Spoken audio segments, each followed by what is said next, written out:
Alors, les 24 heures pour rebondir dans les territoires continuent. 16h, 16h45, s'implanter dans un territoire, comment bien choisir sa région. C'est le thème de cette nouvelle table ronde. Merci aux invités qui nous ont rejoints et bienvenue à vous si vous nous rejoignez également pour assister à cette table ronde. Allez, je vous reprécise encore, puisqu'il est encore temps de participer au jeu concours et qui vous est proposé pour tenter de gagner 8 séjours de 2 jours pour 2 personnes dans la région Centre-Val de Loire. Et attention, donc vous cliquez sur le petit onglet accueil, vous descendez et vous cliquez sur le jeu concours. Et attention, clôture du jeu 17h15, puisque voilà, à 18h, vous aurez les résultats et les vainqueurs de ce jeu concours. Vous pouvez également encore participer, bien sûr. Frédéric, petit souci de micro.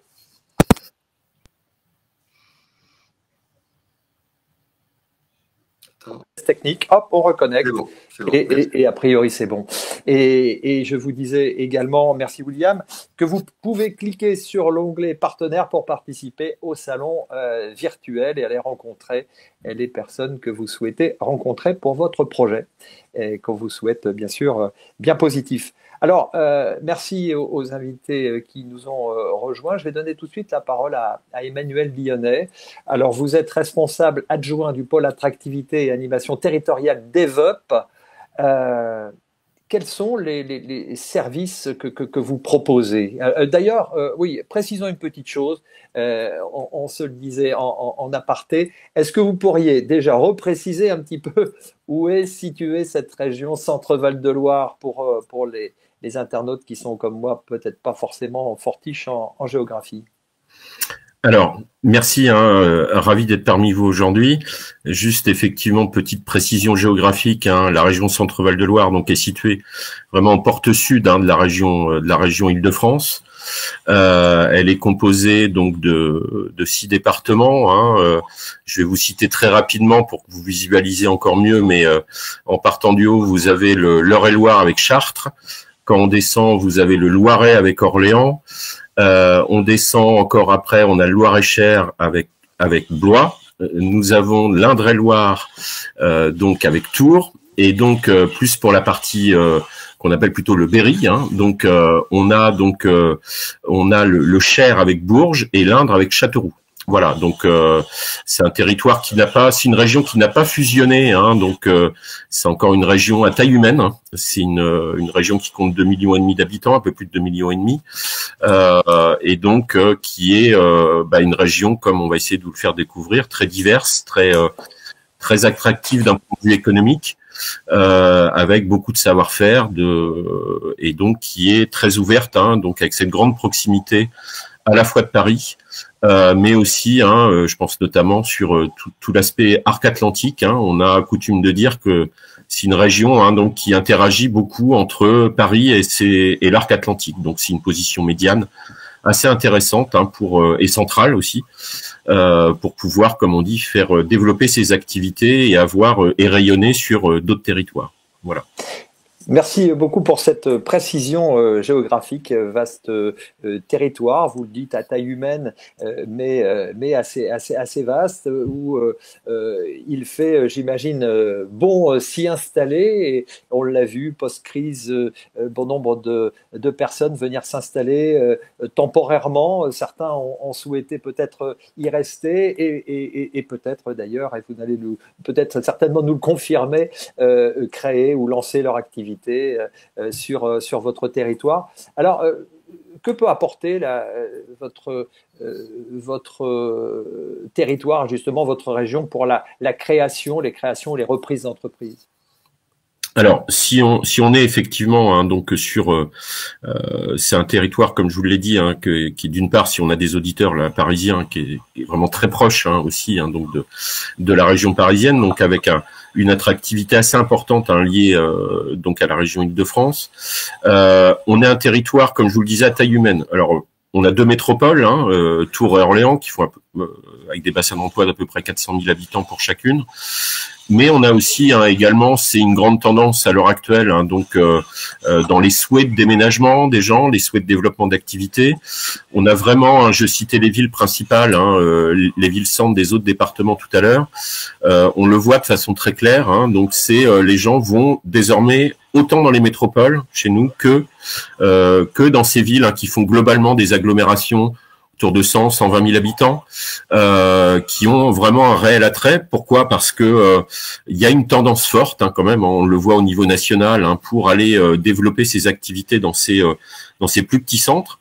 Alors, c'est également le cas aussi toujours sur les 2 métropoles qu'on a, mais je tiens à préciser que ce maillage qu'on peut avoir en région Centre-Val de Loire fait que on n'a pas un territoire qui est, je dirais, où on va avoir comme d'autres régions ou des territoires qui sont un peu moins vivants et autres.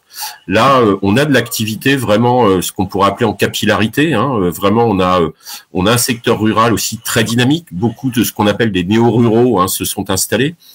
Et donc, Frédéric, vous le citiez un peu avec toute la phase de Covid qui est arrivée. On l'a bien vu dès l'année dernière, on était cité comme la 2e région française en termes là de, je dirais de souhait de déménagement. D'attractivité. Voilà, par rapport à Paris. Donc notamment par rapport à une population de l'Île-de-France. Donc cela se transforme de façon, on a des arrivées sur le territoire qui sont soit encore avec des liens avec Paris, il faut le reconnaître. Il y a des gens où effectivement le télétravail c'est inscrit pleinement donc maintenant un peu dans les gènes du territoire, si je peux employer le terme. En ça, on est aidé par un réseau notamment d'espaces de coworking qui est très très dense chez nous. Il peut l'être à la fois en milieu urbain mais également en milieu rural. Il y en a pour tous les goûts. Donc alors, on sait je vous coupe, Emmanuel, justement sur cet accueil. Comment se fait l'accueil des porteurs de projets venant de l'extérieur qui arrivent sur votre territoire? Alors, tout dépend comment ils arrivent. Alors, bien évidemment, ils peuvent arriver de façon naturelle. Nous, on n'a pas vocation à capter non plus tous les, je dirais tous les flux.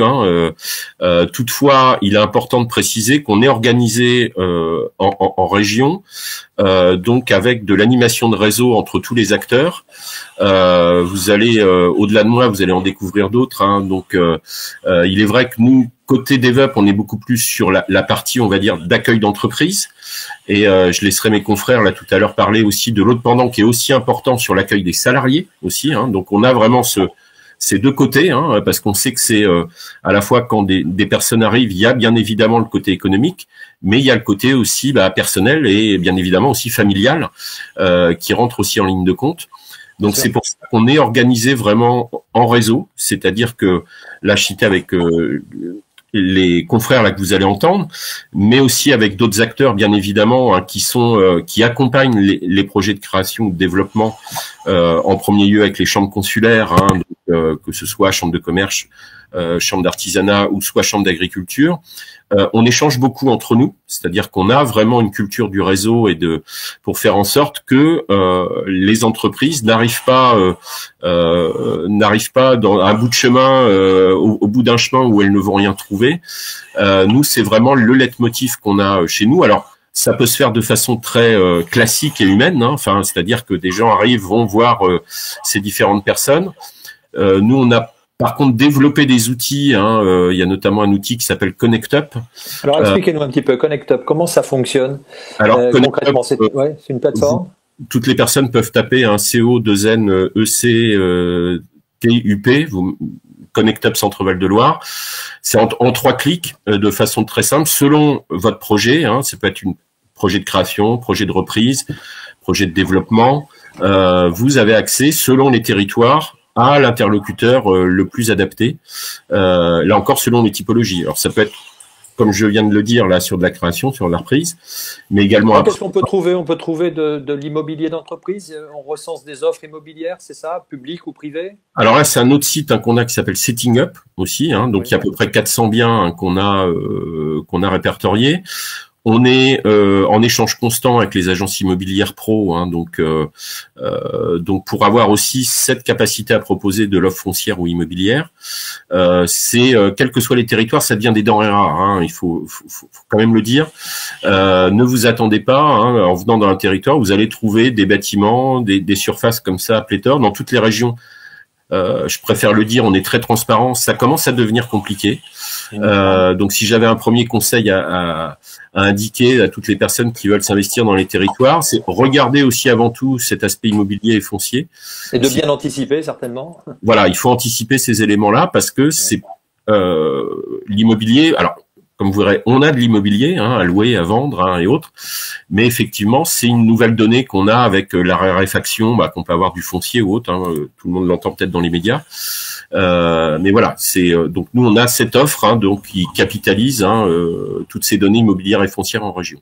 D'accord. Après, il y a des besoins en recrutement, donc qui sont certainement aussi recensés. On peut trouver donc, tout ce qui est besoin en compétences sur des projets industriels ou autres. Alors, pour tout vous dire, les derniers chiffres, hein, effectivement, c'est un territoire qui est bien actif, hein, qui est bien vivant d'un point de vue de sa dynamique économique. Pour tout vous dire, la dernière enquête, la 2022, hein, qu'il y a eu hein, par Pôle Emploi, on avait 93 000 projets d'embauche, hein, donc en région. En progression hein, par rapport à ces dernières années, donc c'est un chiffre hein, quand même très important. On a et surtout, je pense que ce qui est important à préciser en région, c'est qu'on a de par son histoire, hein, on a une très grande diversité économique. C'est-à-dire qu'on on a des très grands pôles, hein, on pourra peut-être y revenir tout à l'heure, mais on a des très grands pôles comme la cosmétique, la pharmacie et autres, mais on est une très grande région industrielle, on reste une très grande région industrielle. Et dans cet historique, bien évidemment, cette région à la fois qui était historiquement agricole et industrielle a pu évoluer vers le tertiaire, bien évidemment. Hein. On pourrait y revenir peut-être tout à l'heure, mais le tertiaire, la logistique et aussi le tourisme. C'est une région qui a accueilli encore l'année dernière près de 5,7 millions hein, donc de visiteurs. Donc on a cette très grande diversité de possibilités d'activités et d'emplois. Ce qui est pour nous, et je pense pour les personnes qui s'intéressent à cette région, une opportunité, parce qu'on ne vient pas, comme vous disiez, venir rebondir sur un territoire, c'est potentiellement faire plusieurs rebonds aussi après. Donc là, les gens ont une capacité de rebondir sur beaucoup de choses en région. Donc je serais tenté de dire, pour toutes ces personnes qui pensent à des territoires, c'est un moindre risque. Parce qu'il y a toujours des risques, hein, je dirais, à rebondir sur un territoire pour un premier rebond. Mais là, il y a une capacité aussi de retrouver d'autres opportunités par la suite sans trop de difficultés. D'accord. Alors, il faut effectivement faire attention que son projet soit bien construit et que le projet soit bien écrit, que l'on ait bien fixé sa stratégie, bien sûr, puisque, vous le disiez, on emmène aussi, hein, bien sûr, ses équipes, sa famille, son épouse et ses enfants, ou son époux et ses enfants. Merci, je vais revenir à vous tout de suite, mais j'aimerais laisser la parole à Thierry Bluet. Vous êtes, vous, directeur de l'agence d'attractivité de l'Indre. Et alors, autant DevUp se charge de l'échelle, on va dire, entreprise, vous, c'est plus l'échelle humaine à laquelle vous vous attachez, effectivement, pour être concret, un porteur de projet vient vous voir. Quels sont les points sur lesquels les points que vous allez prendre en charge concernant l'arrivée d'un nouveau porteur de projet dans votre région? Alors, d'abord, ça s'inscrit dans la continuité de l'action que peut mener DevUp. DevUp est effectivement plutôt en lien avec le porteur de projet dans la définition de son projet, la dimension économique, industrielle de son projet, son lieu d'implantation. Nous, on va intervenir sur le deuxième niveau, qui est plutôt l'ingénierie d'accueil de ce porteur de projet sur le territoire. Mais c'est ce que vient d'indiquer Emmanuel. Derrière un projet économique, il y a aussi un projet humain, il y a un créateur, une créatrice, il y a une famille, il y a des salariés. Donc tout cela fait partie de l'ingénierie que l'on est capable de mettre en œuvre pour à la fois convaincre le porteur de projet que sa vie professionnelle et sa vie personnelle peut se réaliser sur le département. Donc ça, c'est un premier élément. Et ensuite, le conforter dans l'idée que pour le développement de son activité, il est en capacité de trouver également ici sur le territoire les ressources humaines dont il a besoin. Donc on a une ingénierie d'accueil très pragmatique, hein, c'est la recherche d'un logement, la recherche d'un emploi pour le conjoint, la recherche éventuellement d'inscriptions scolaires pour les enfants, de formations particulières, que sais-je encore, de la mise en réseau, puisque on a aussi parfois des personnes qui ne connaissent pas le département, qui ne connaissent pas la région et qui sont, sans parler d'être déracinées, en tout cas parfois un petit peu désorientées pour la manière d'appréhender le territoire. Donc on est là aussi pour faire de la mise en réseau. Et puis pour ce qui est du recrutement, eh bien nous apportons une aide au recrutement. On a des outils pour. On agit tant sur le plan local, mais surtout sur le plan national. Donc parfois, on va chercher ailleurs que sur le territoire les compétences dont on a besoin, surtout quand elles sont très spécifiques. Donc voilà, si vous voulez, sans trop rentrer en détail, mais ça je pourrais le faire si vous souhaitez. Mais voilà l'enveloppe globale et l'ingénierie globale que l'on peut être amené à mettre en œuvre pour faire que l'implantation, le projet trouve surtout son ancrage, à la fois son ancrage économique, mais aussi l'ancrage de vie pour celles et ceux qui portent le projet. Alors, quels sont les critères justement principaux auxquels il faut veiller particulièrement pour s'implanter en région comme ça Les critères, si on est sur le volet économique, incontestablement, ce sont des critères que je qualifierais de logistique, c'est-à-dire que est-ce que le projet en région centre va trouver, je parlais d'ancrage, c'est-à-dire la capacité à s'ancrer, à se développer.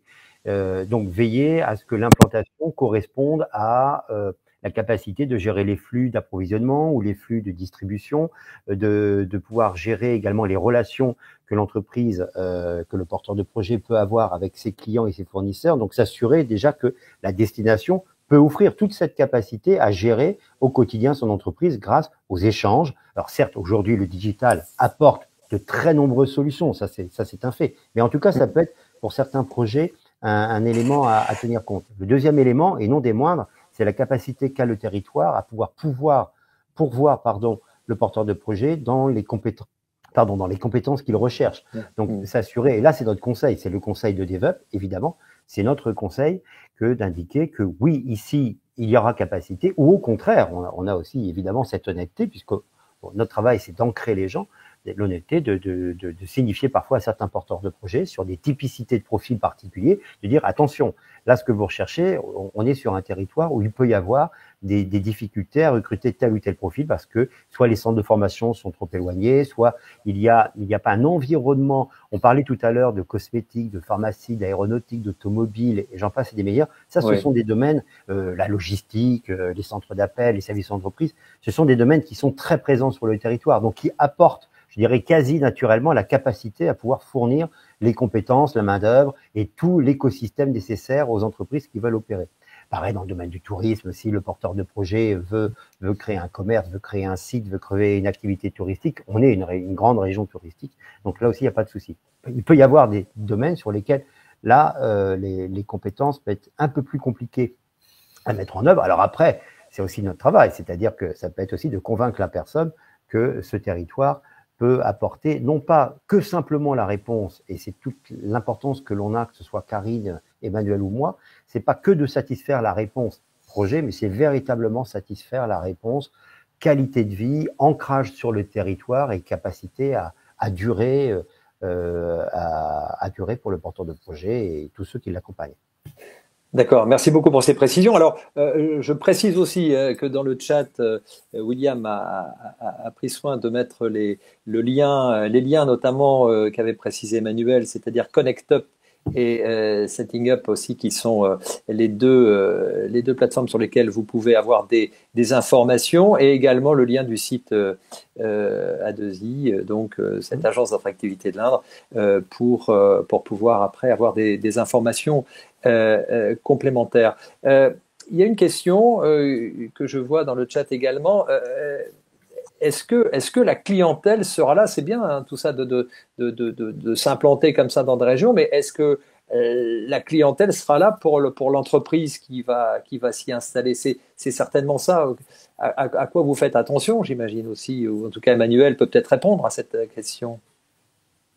Bah, disons que tout projet a sa clientèle. Enfin, Après, bien évidemment, Il ne s'agit pas de dire, moi j'ai envie de m'installer en région Centre-Val de Loire, ça m'a l'air vraiment sympathique. Je suis un petit peu au sud de Paris, je me mets un peu au vert, mais est-ce qu'il va y avoir des débouchés pour autant? alors, bien évidemment, je peux pas vous répondre de façon générale parce que tout dépend de tel ou tel projet. Bien sûr. Toutefois, il y a des projets qui peuvent s'installer en milieu rural, qui vont recueillir, je dirais, une clientèle tout à fait satisfaisante. D'autres qui vont avoir besoin d'être plus proches, bien évidemment, des agglomérations ou des métropoles. Ça dépend bien évidemment du projet, du produit, du service qui veut être développé. Je vous donnerai quelques exemples toutefois. Vous voyez par exemple sur sur plusieurs lieux en région, j'en prendrai un qui est peut-être plus sur les franges, donc de la région parisienne, ce qu'on appelle le Perche, où vous voyez actuellement toute une clientèle qui vient de Paris les week-ends.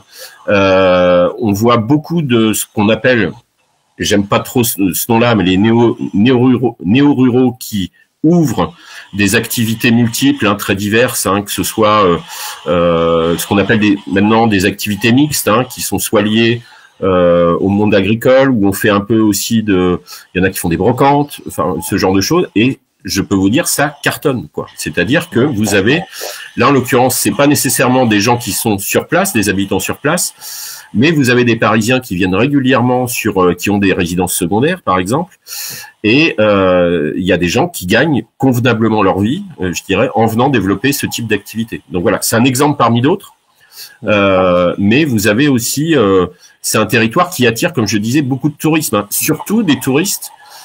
On n'est pas on a du tourisme, bien évidemment, pendant les grandes périodes touristiques, mais on a surtout du touriste tous les week-ends. Ça, c'est important de le dire, et beaucoup de touristes parisiens qui, comme vous le savez, ont des revenus qui permettent aussi d'avoir un bon développement de ce type d'activité que j'ai évoqué précédemment. D'accord, justement, Thierry nous précisera également avec toute la partie attractivité de l'Indre et les choix de cette destination, on va dire, nature et culture. Je vais donner la parole à Karine Gouraud. Alors, Karine Gouraud, bonjour. Vous êtes directrice bonjour. de l'agence d'attractivité du Loir-et-Cher. Alors, vous avez un peu la même mission que Thierry. Faites-nous rêver un peu. En quoi votre territoire est attrayant? Alors, évidemment, je vais vous parler du Loir-et-Cher, mais enfin, je dois dire que toute la région centre, et là, je voudrais marquer vraiment la nécessité, et notre sentiment d'appartenance à cette région centre. Donc, évidemment, le Loir-et-Cher est un plus beau des territoires, mais quelque part, où vous vous installiez en région centre, je dirais que nos atouts sont réel. Emmanuel l'a précisé tout à l'heure. Voilà, c'est notre proximité, évidemment, avec Paris, la région parisienne, mais c'est également la proximité, quand je dis Paris, la région parisienne, quand vous êtes à Vendôme, qui est en Loir-et-Cher, c'est 42 minutes en TGV. Je veux dire, la mer et la montagne, c'est 2h30 à 3h, tout dépend comment vous roulez. Mais pour vous faire rêver, voilà, nous, c'est Chambord, Cheverny, le Vendômois, le Perche, la Sologne. Quand on parle du zoo de Beauval, c'est aussi en Loir-et-Cher. Donc, voilà, c'est effectivement des destinations que l'on connaît pour y être passé en tant que touriste ou pour y venir, y revenir. Mais derrière tout ça, effectivement, ce qui fait rêver, et d'ailleurs, si on a autant de millions de visiteurs dans le Loir-et-Cher, mais en région centre d'un point de vue plus large, c'est bien qu'il y a des choses à y voir, à y vivre et des expériences à y conduire. Et quand on a tout ça au quotidien, quand on travaille, quand on investit, quand on habite donc comme un département comme celui du Loir-et-Cher, eh bien c'est clairement un cadre de vie extraordinaire. Quand vous êtes à Nain-sur-Beuvron à l'écoparc, eh bien, tous les matins, je veux dire, c'est les chevreuils et les écureuils. C'est un parc d'activités pour autant. Donc, si vous voulez, cette qualité de vie et ce cadre de vie, très clairement, c'est aussi un besoin pour travailler, pour investir et dont on voit que la période de crise sanitaire et de Covid a évidemment renforcé, en tout cas nous c'est ce qu'on remarque tous les jours. Alors, il y a un point quand même important dans les régions, c'est aussi ce phénomène pyramide des âges qui est important puisque ça nécessite quelque part de faire venir du monde aussi, hein, de faire venir des forces vives. C'est un point important, ça. Alors moi, enfin pour nous en Loir-et-Cher, très clairement, nous avons plus de 10 000 offres d'emploi à pourvoir dans notre territoire. Donc là, si des porteurs de projets nous écoutent, à la fois… Ils vous écoutent, allez-y. On a effectivement, et ça Emmanuel l'a très bien évoqué, tout un écosystème à taille humaine dans nos départements et dans la région qui font qu'effectivement, il faut regarder notre territoire pour vous y installer. Mais évidemment, tout ça, c'est aussi… un projet de vie, un projet personnel et familial. Et donc, il y a le job du conjoint et puis, évidemment, il y a la qualité de l'enseignement derrière tout cela. Mais donc, pour nous, c'est vraiment 10 000 offres d'emploi à pourvoir dans tous les secteurs d'activité. C'est des techniciens, des cadres, des dirigeants, etc. Ah oui, enfin nous c'est absolument tout secteur, hein, tout à fait comme Thierry, c'est-à-dire qu'aujourd'hui tertiaire, industrie, agriculture, tourisme, c'est absolument, je dirais, manœuvre, technicien, enfin absolument tous les types de postes. Et ce que je dois dire aussi, c'est que en Loir-et-Cher, c'est 2700 personnes par an qui partent à la retraite. Donc, de toute façon, on a un absolu besoin de renouvellement de notre population active. Donc, pour nous, c'est essentiel que d'attirer, je dirais, des ressources nouvelles. Donc, voilà, vous êtes vraiment les bienvenus sur notre territoire. D'accord. Alors, qu'est-ce que vous avez comme acteurs, comme personnes qui viennent vous rejoindre? Il y a des personnes qui ont la quarantaine et qui souhaitent peut-être passer un CAP, un BTS et qui ont envie de s'installer à leur compte, c'est ça, quelque part? Ça peut être ça? Alors, effectivement, hein, on a tout ce rebond professionnel, cette volonté de reconversion. Ça, évidemment, beaucoup je dirais de Parisiens ou de la grande couronne parisienne, dont l'un des deux, je dirais, télétravaille et l'autre a un projet d'installation. Il faut savoir aussi que dans notre territoire, c'est 17 petites villes de demain. Donc, c'est aussi des projets d'artisanat et des projets de commerce, si vous voulez, qui sont à votre disposition. Enfin, voilà, on a, je vous dis, un besoin et une manière je dirais, des opportunités, en tout cas, à saisir. Oui, ce sont des petites villes dont vous parlez, sont vraiment en perpétuelle, actuellement en revitalisation, et c'est des villes qui effectivement, avec des structures qui sont prêtes à accueillir justement des projets. Oui. Donc, les opportunités sont vraiment très nombreuses par rapport à votre question. Donc, nous avons ce rebond qui est certain, et donc il faut effectivement accompagner. C'est là le rôle de tous les consulaires, hein, parce que on a également beaucoup de projets dans le domaine agricole, mais dans le domaine artisanal, où on voit bien que certains ont obtenu leur master, mais pour autant, finalement, ils se retournent et ils se reconvertissent dans la charcuterie, dans la boulangerie, enfin, dans un certain nombre de métiers sur lesquels, si vous voulez, ils donnent, je dirais, un autre sens à une seconde partie de carrière. Et ça, enfin, je veux dire, c'est extrêmement courant.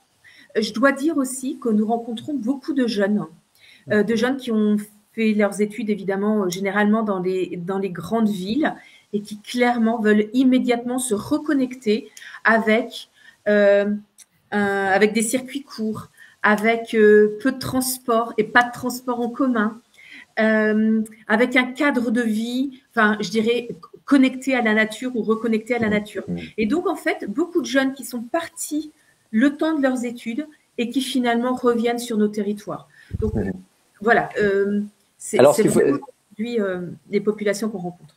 Alors, ce qu'il faut préciser, c'est que, bien sûr, comme Thierry le disait également, vous accompagnez les familles, vous accompagnez aussi donc l'emploi du conjoint, vous essayez aussi de faciliter ces aspects-là. Vous en avez déjà un peu parlé, et puis les enfants aussi, avec quelquefois des aides pour trouver des stages. Expliquez-nous un petit peu.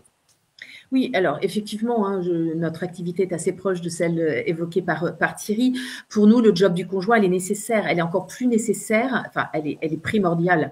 D'autant plus quand vous avez un projet d'installation. C'est-à-dire qu'on sait bien que pour sécuriser les revenus, un poste je dirais, un emploi salarié pour le conjoint peut sécuriser les revenus de la famille. Et donc, c'est extrêmement important. Et nous, on a un dispositif qui s'appelle le Job Conjoint. On a signé des partenariats avec une cinquantaine de partenaires de l'emploi dans le département. Et si vous voulez, c'est surtout un écosystème ultra réactif. C'est-à-dire que nous, on ne fait pas le travail de Pôle emploi ou d'un cabinet de recrutement, mais c'est vraiment des coupes-circuits qui font qu'on va traiter tout de suite votre profil, vous accueillir plus rapidement. Et voilà, c'est vraiment que le conjoint se sente accompagné et se sont projetés immédiatement dans une vie professionnelle future. Et puis, évidemment, pour les enfants, c'est aussi c'est l'école, c'est les transports, c'est tout l'aspect associatif également. Je dirais que c'est extrêmement pragmatique, c'est la vie associative, des inscriptions en association, et puis évidemment les écoles, les options, c'est à quel point aujourd'hui les spécialités ou les options sont des choses extrêmement importantes, donc, qui font souvent l'inquiétude des parents au moment d'une mobilité géographique. Et en fait, on est là immédiatement. Nous, on a aussi un système de parrainage, de welcomer en Loir-et-Cher. Et donc, nous avons des Loir-et-Chériens qui accompagnent ces nouvelles familles également au quotidien et qui leur apportent aussi leur propre expérience d'une mobilité géographique. Et donc, ça, c'est extrêmement intéressant. Alors, oui, Thierry, est-ce que vous pouvez aussi compléter justement cette orientation peut-être vers les réseaux locaux pour justement faire en sorte que se tissent des liens forts entre ces personnes qui arrivent sur le territoire avec déjà les structures en place? Oui, c'est inhérent à toute cette ingénierie d'accueil que j'évoquais tout à l'heure, c'est-à-dire que en fait, notre dispositif, et je sais que Karine a un dispositif comparable au nôtre, en fait, on est là pour lever les freins. C'est-à-dire qu'une personne qui s'implante sur un territoire peut avoir beaucoup de réticences quant à franchir le pas. Alors, déjà, créer un projet, puisqu'on est là, on est sur 24 heures pour rebondir, donc on est aussi dans une démarche de création d'entreprise. Donc, on est sur quelque chose où là, il y a beaucoup, je dirais, de tensions qui s'exercent et de prise de risque. Donc, on va déjà mettre de côté cette partie-là, et il reste l'autre prise de risque qui est aussi de faire le choix de s'établir dans un territoire qu'on connaît mal, ou qu'on connaît peu, ou qu'on a quitté et qui a un petit peu changé. Donc, ce qu'il faut, sans parler de rôle de psychologue, mais des fois on n'est pas loin que de rassurer les personnes et de leur apporter toute cette assurance qui peut les aider à, in fine, choisir de s'implanter ici, parce qu'on va les rassurer sur le fait qu'on va les prendre en main, on va les accompagner dans leur installation au sens large du terme. Donc, la mise en réseau fait partie, effectivement.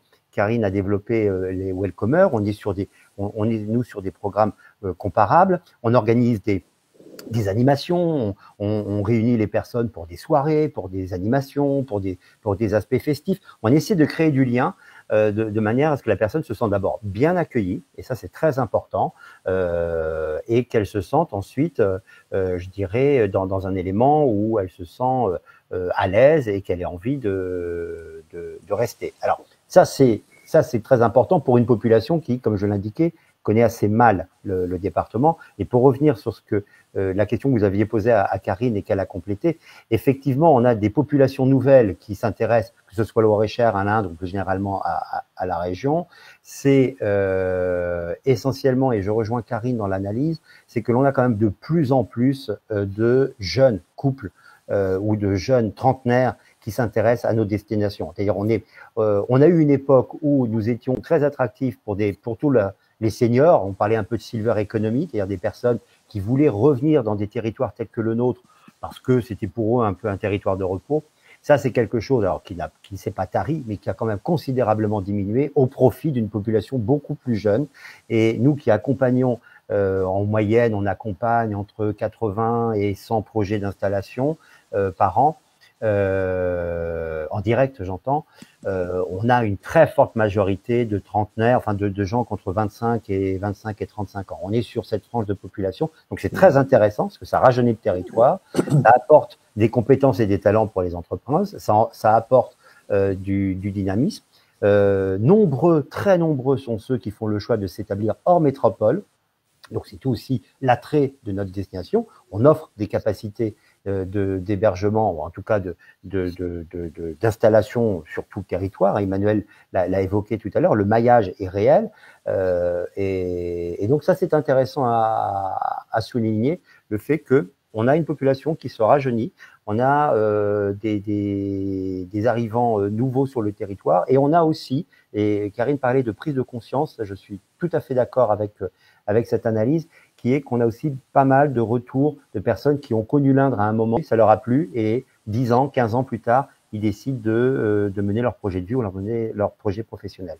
Et on est là pour les accompagner. Donc. Ben oui, bien sûr, on l'entend bien. Alors, Emmanuel Lyonnais, qu'est-ce qui fait la force véritablement de cette grande région Centre-Val de Loire par rapport à d'autres régions? Pourquoi on viendrait chez vous? On a déjà eu bon nombre d'informations là-dessus depuis le début de cette table ronde, mais s'il y avait des points vraiment à mettre en exergue. Alors, vaste question, hein, je vais essayer d'y répondre, je dirais par rapport… Parce que vous parliez des tendances et notamment des secteurs, de l'agroalimentaire, la cosmétique, le digital, la maroquinerie, la mécanique, tout ça, c'est des secteurs importants, assez porteurs, j'imagine, et qui sont bien développés et qui peuvent l'être encore. Mais est-ce que c'est suffisant, ça? Ouais. Alors, je l'évoquais précédemment, c'est vrai que la grande particularité qu'on peut avoir avec beaucoup d'autres régions françaises, c'est cette diversité du tissu économique. Cette diversité sectorielle ou autre, qu'on retrouve peu dans les autres régions. Pour nous, et je pense pour les entreprises et les habitants du territoire, c'est un élément, on parle souvent, nous, d'amortisseur en cas de crise.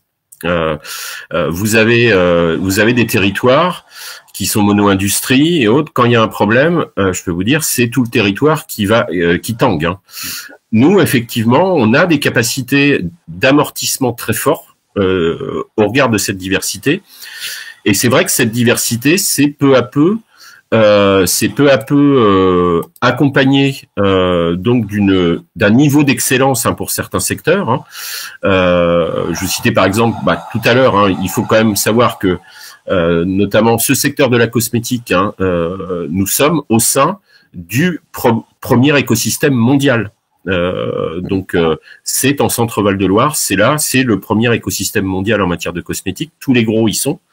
Il y a de la recherche, il y a de la formation, il y a vraiment toute une chaîne de valeur très importante. Autre secteur, on citait par exemple, je citais tout à l'heure la pharmacie.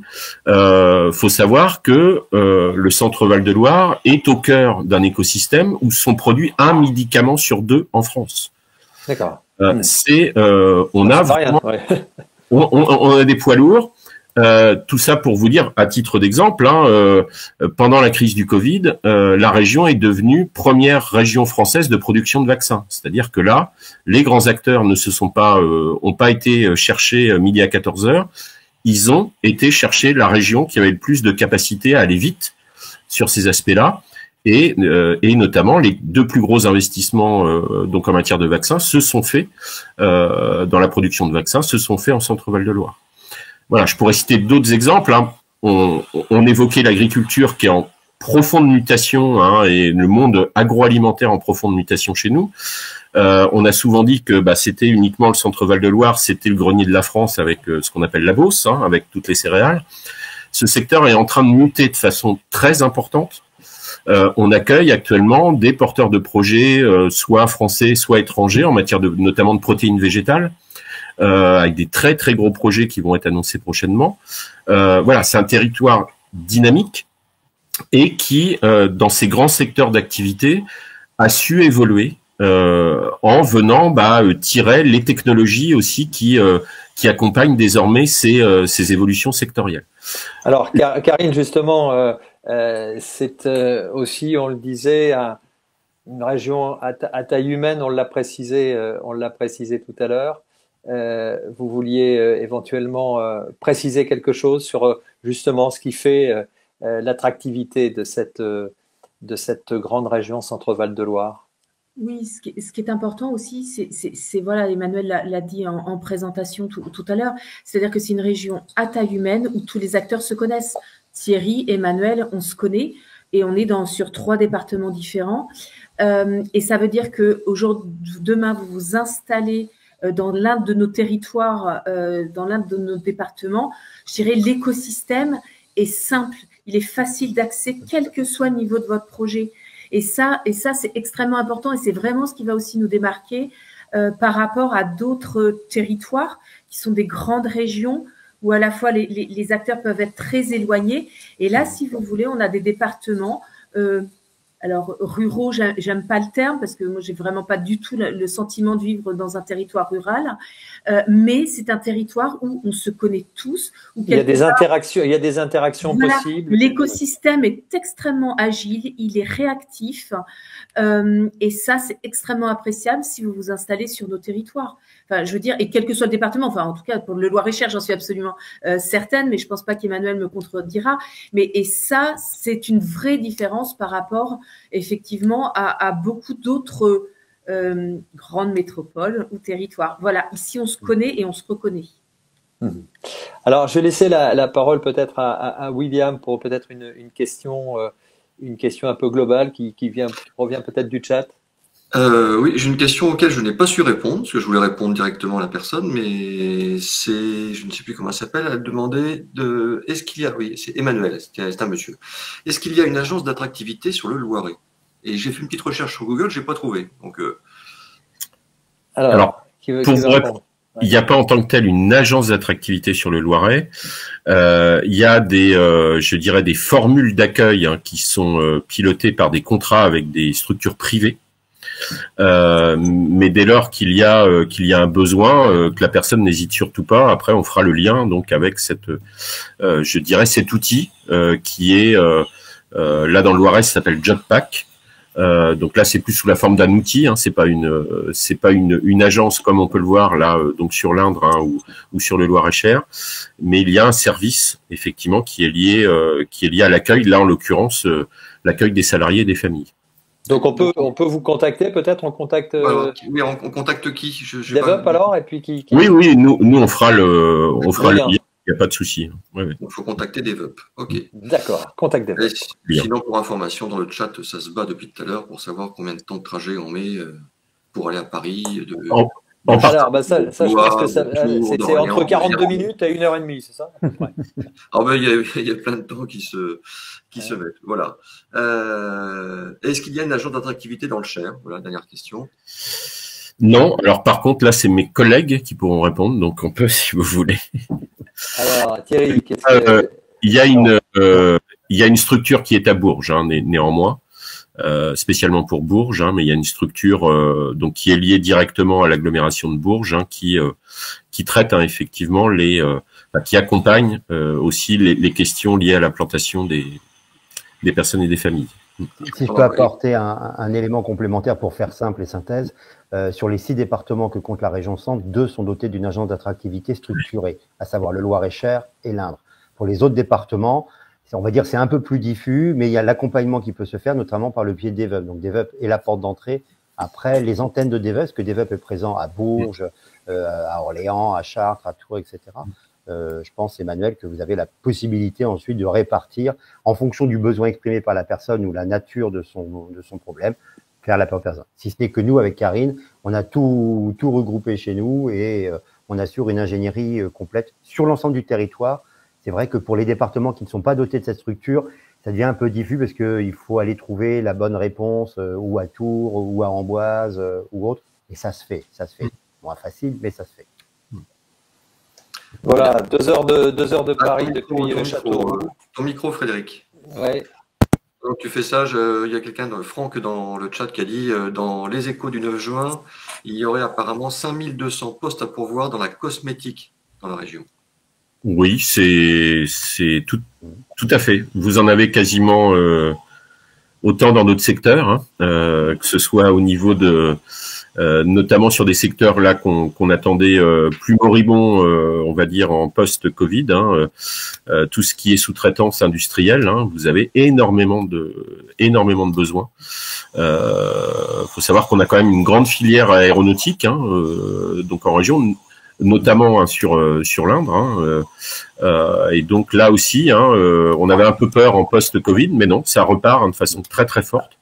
On peut préciser justement le site que m'avait donné Thierry, je crois que c'est indre-emploi.fr, c'est ça? Oui, c'est ça. Oui, effectivement, qui depuis voilà 2022 là essaye d'opérer aussi une séduction des franciliens sous le prisme de la recherche d'emploi, donc pour venir travailler dans l'Indre. Voilà, l'information est passée, et toutes les informations sur les sites respectifs qu'on vous a donnés, tout cela, ça sera également dans le chat. On vous a donné les liens. William vous a transmis les différents liens. Merci à vous d'avoir participé à cette table ronde. Continuer à parcourir le salon qui est encore ouvert, et puis à participer aussi au concours, mais c'est encore c'est une petite demi-heure, hein, c'est jusque 30 minutes, 17h15, fin de la participation à ce jeu concours. Voilà, qu'on se le dise. Merci beaucoup, merci à vous. Merci. Bonne fin d'après-midi, et puis on continue parce que à 17h, c'est-à-dire dans un petit quart d'heure, 17h, 17h45, nous allons parler des artisans socialement responsables. À tout de suite. Merci. Merci, au revoir. Merci, au revoir.